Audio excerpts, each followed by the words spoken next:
You are watching ILFL Soccer Nights. Sponsored by Mashuri এবং Hawk and Eagle.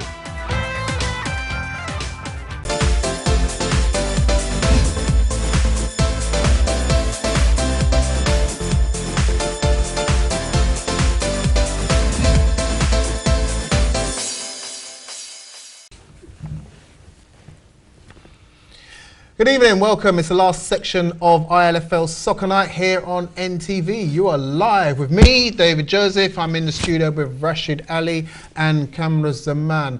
Incidentally, you heard me speak about Meshwi just in the last section of the show. Don't forget, if you're an ILFL member, that means if you play, you participate in the ILFL, you get a 10% discount down there at Meshwi. So get on down there, make the most of it, and take what you can with your 10%.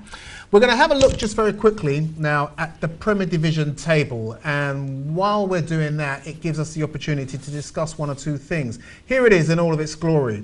London Tigers sitting where they like to be on top. I have to say, I don't think Tigers are going to stay there for the whole season, but we can talk about that in another show. Poplar doing well, scoring lots of goals, conceding lots of goals, but you're second in the table, and that's where you are at the moment. Cannon, Bromley, Stepney are behind them, and I mentioned those three because they're in the top 5 positions in the division. Rashid, I'm going to turn to you, and I'm going to ask you to explain to everybody out there in football world why that's so significant. Well, basically, with the ILFL, we like all the teams, all our members to participate in the ILFL League Cup. So this A is fair and everyone gets a chance to actually participate. And in order to make sure that everyone participates and we actually avoid complications like last year in terms of having bye or best losers, the format we've chosen is the top 5 from the Premier Division and the top 5 from Division 1 will qualify for round 1 of the actual cup itself. The bottom 5 from the Premier Division and the bottom 7 from Division 1 will play a preliminary round on the 27th of October, and the 6 winners will then join the other 10 teams and play the first round. So the cut-off date is on the 20th, which is 2 weeks' time. So all the teams got 2 more games to actually qualify for the top 5 position to the first round itself. And again, this way is fair, and everyone gets a chance, and everyone actually participates in the league itself. Could have explained it better myself. So that's absolutely clear to everyone out there. You've got a couple more weeks to determine where you're going to position yourself in the league, and then that will determine whether you take part in the preliminary rounds or further on down the line and take part in the first round proper. And as you said earlier in the last segment, that's what it is with SCTA, where you're looking to push yourself up the table. Absolutely. I think there's a few, obviously, same with the Premiership, there's a few teams that really need the next 2 wins to make sure they qualify for the automatic places. But obviously, failing that, you still have the option of then playing and qualifying, but it just makes it longer and harder, really. Okay, let's take a look at the Premier Division fixtures to come this weekend, and we can discuss those in a little bit more detail. Right at the top there, I'm going to ask you again, cameras. I won't turn to the obvious man in black to my left. Beaumont v Tigers. Beaumont just went down last weekend. They won't want 2 defeats in a row. This looks like it could be a tasty game. It could be. It depends if the Beaumont manager can get all his players out. I mean, I think that's been the biggest problem for the last few seasons. I can hear him champing at the bit behind me. I think what it is, just to let you know, there's been a few changes with Moment. We've got Tanjim, who's a very young manager, and he's got some new players, young players, and obviously we're not relying on the other senior players because they've gone to other leagues, etc., playing for Saturday League, etc. So these, obviously with Poplar we lost, but it was a very competitive game, and to be honest, Poplar outplayed Bowman and they won the game, especially on set pieces. Tigers, we played them last season on a couple of occasions. We were a tight game, and I know with Tigers they're looking forward to our game because always when we play them it's a very crunch game, a very close game. So I think it'll be a very close game on Sunday between Tigers and Bowman. It should also be a game that maybe, I know some teams in the Premier Division will be either licking their lips or have a little bit of trepidation when they're facing Tigers. But like you said, you faced Tigers a couple of times last season. They're in your division. So actually, just to add a note, with Tigers, I know the current manager who's actually broken his leg playing an exhibition match, Nurul. So if you're watching this show, get well soon, because he actually played an exhibition match 2 weeks ago. Exhibition match, not a proper game. And broke his leg. He broke his leg, unfortunately. Somebody took it a little bit bit too seriously. And Well, exactly. it was himself. Oh, right. He actually, there you go, Noor. he What actually can I say? went for a tackle and broke his leg. So I know I spoke to him a couple of days ago. He's actually bedbound. So I think that could be a downturn for Tigers because he actually makes a lot of things happen for the team itself. So him not being there on a regular basis, I think may affect Tigers. I know Taz, who the captain, manages the team, but Nurul is obviously the leader who makes things happen. So I don't know. Maybe in a few weeks' time, we'll see if Tigers can actually manage without Nurul being there on the sideline. No, if I know you well enough, you'll be running up a hefty mobile phone bill to somebody on the touchline on Sunday. But moving on from that, the next game after that is Brick Lane v Stepney. Brick Lane managed to get themselves a good win, but now they are up against what will be a confident Stepney side now. Well, I mean, I think both teams can take confidence from last week's game. Stepney, the current champions, I don't think they need to be giving confidence. They just ooze confidence, and I think that showed a little bit on Sunday when I saw the full team of experienced players there.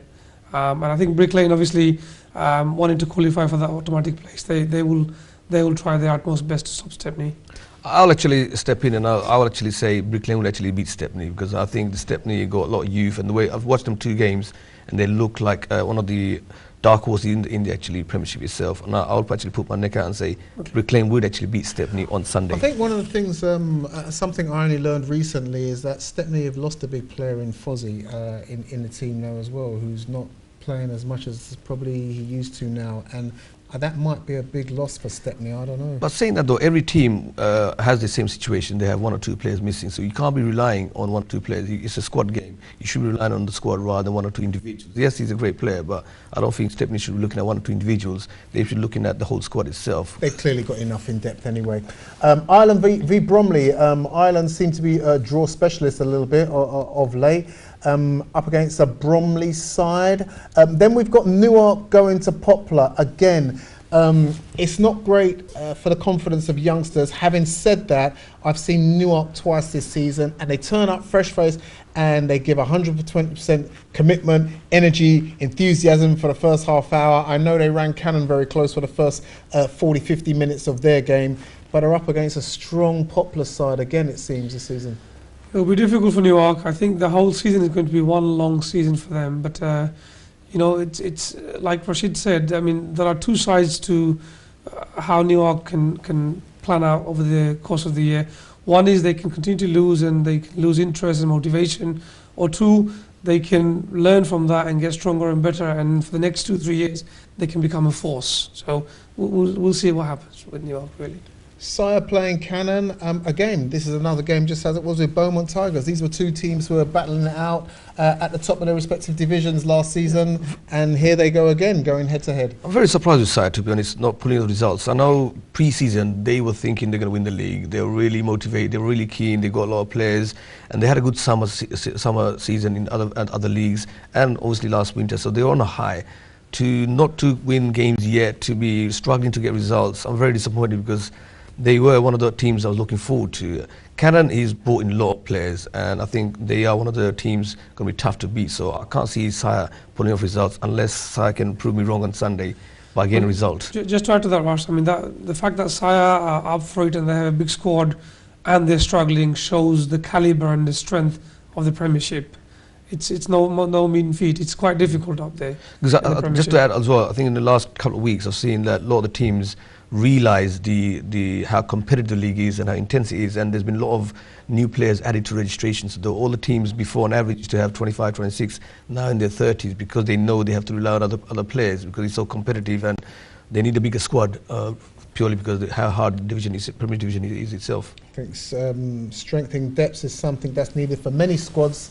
And as we've spoken about the cup competition coming up, the League Cup, which is sponsored by Tower Hamlets Homes, I have to say, who's looking for a good cup run? Who needs a good cup run, and who will probably have a good cup run? Well, obviously you're looking at likes of Stepney and Bromley and Tigers. Hopefully they'll obviously have a good run, but I want other teams to make a challenge, likes of hopefully Sire and even Brick Lane, the other teams to give a push, because obviously these teams and other teams from Division 1, they should actually all give it, because realistically if they can't win the division they should be looking at the cup itself. That's an incentive, and cup is you get played in Ireland Stadium end of the season, you get a big crowd, and it's something that all teams should thrive on because it's one-off game. You never know what's going to happen on the day itself, and you get a chance to actually play with other divisions, first division to play with Premiership, and vice versa. So who out of the first division are we looking to make an impact in this cup then? Well, I mean, it's easy to say the top 4 or 5, isn't it? But it's a long old season. So I mean, I think Bromley Juniors will do well, go quite far. Leytonstone with their structure might do well. If Tower Hamlets can pull in a regular team that they fielded on Sunday, then they can go far. I'm hoping that SCTA, on the back of their failures of the cups last year, will pull the socks up and do well because, you know, both cups last year, first, second round, they were out. Wow. Do you know what? I mentioned him earlier, and like I said, here's a man who seems to have more money than others to spend on a mobile phone bill. I think we've got Nurul from London Tigers on the phone. Nurul, are you there really on the line? David, how can I miss you, my friend? I knew it wouldn't take you long. Nurul, I can just about hear you. That might be a technical thing right here in the studio, but how are you, sir? David, I'm really, really well, buddy. I'm really, really well. How's your leg, Nurul? Is that getting leg, better? Well, the doctors are saying the fibia and the tibia both broke. It's going to be taking me at least 6 months to walk. 6 months? 6 months. 3 months bedridden. I've kind of got images of you on crutches or on some kind of motorised scooter on the touchline on Sunday. Is that something close to the truth or way off the mark? No, he's bedbound for 3 months. Way off the mark. If somebody could drive me up there, then I'd get there. So, anyway, you picked up the phone to call in. What is it you wanted to say, Nurul? Hey, David, this year, although Sire are at the bottom of the league, even if they get a couple of results, the league, for the last 3 years I've been watching this league, it's never been as open as it is this year. Mm-hmm. Anybody can beat anybody. The team are all same level this year. So I get a couple of results, they'll be way up their game. Nurul, do you think you'll beat Beaumont this Sunday? You know what, Beaumont, Bromley, it doesn't matter who it is. There's no easy game to say that you will get 3 points. Okay. Absolutely, I think the same applies for the first division as well. Because I think, you know, if you look at the top 8 teams in the first division, anybody can beat anybody on their day. It's really, really open, very open. Nurul, listen, it's always great to hear from you. We wish you well. Look forward to seeing you in the studio at some time, and good luck with your team this weekend. That's Nurul from London Tigers. Like I said, I wouldn't be surprised if we saw him on the touchline there. We heard him say it, and we're all in agreement. It is all about anybody beating anybody, but that's what we want. We want competitive leagues. We saw something happen in the Big Boys League Premiership happen over the weekend. Anyone can beat anyone, and I suppose that's why I've come with a smile on my face, because I'm a happy hammer. So there you go. It's all to play for. You can all get your results this weekend. You've seen the fixtures to come for this weekend, and you know that in a couple of weeks' time you've got a cup to play for. It's something that people are, I can't even say that people will use it tactically, because if you're not in the top 5, playing the preliminary round might not be such a bad thing, because is it safe to say that you could play a team that's probably not as strong as it will be in later rounds, so therefore you'll get an easier tie? Is it easy to say that, or is it every round just a tough one? Every round is tough. You've seen before first, second division teams go all the way to semi-final and even final. This is what makes the cup a beautiful tournament, is because on the day, whoever wants it the most goes through. So let's have in a nutshell, finalists. Not to win it. Who can you see? 2 teams to make the final. From each division or overall itself? Overall, I think from Division 1, I could say, stick my neck out and say I think West End and St Catherine's will be my tip to go furthest, most likely semi-final. I'm not too sure about the final. The final, I'm sure, will come for the Premiership teams. I know Bromley are quite a good team when it comes to the cup itself, but this season I think Tigers and Bromley will be the 2 teams, along with Beaumont. Hopefully they can get some results to go I'm going to leave you with the last word there. Thank you, Rash. Thanks you, cameras. Thank you to you all for watching out there in football world. Time is up. It's time for you guys to do whatever you do this week. Have a safe week and a great weekend playing all of your games this weekend. Look forward to seeing you again next Monday on ILFL Soccer Night to discuss all of the action again. Until then, we'll see you. Take care. Bye-bye.